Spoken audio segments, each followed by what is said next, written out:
আমি কড়াইতে 1 চামচের মতো তেল দিয়ে দিয়েছি।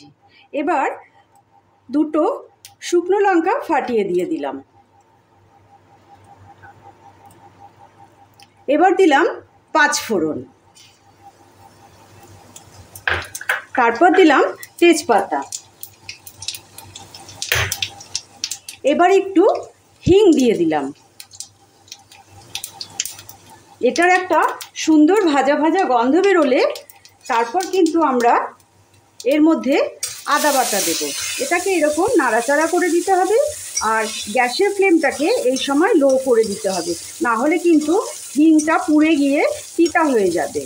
এবার দিচ্ছি আদা বাটা। আদা বাটা 2 চামচের মতো দিয়েছি। এবার এটাকে সুন্দর করে নাড়াচাড়া করব যতক্ষণ পর্যন্ত এর কাঁচা গন্ধটা না যায়। ফ্লেমটা কিন্তু আমাদের লোতেই আছে। এই সম্বার দেওয়ার সময় ফ্লেমটা কিন্তু লোতে করে দিতে হয়।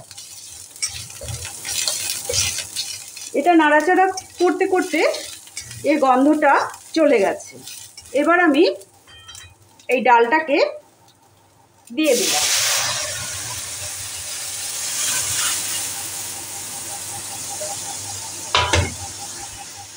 এইবার কিন্তু আমাদের ডালের টকবগি এসে গেছে। এবার সামান্য একটু চিনি ব্যবহার করলাম আর সঙ্গে সামান্য একটু ঘি ব্যবহার করলাম।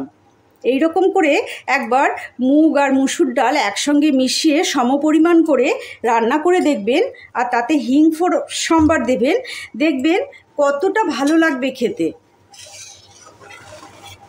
আমাদের কিন্তু ডালটা খুব সুন্দরভাবে তৈরি হয়ে গেল।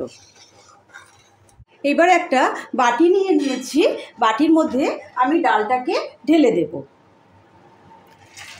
ঢেলে গরম গরম পরিবেশন করবেন, দেখবেন কতটা খেতে ভালো লাগবে।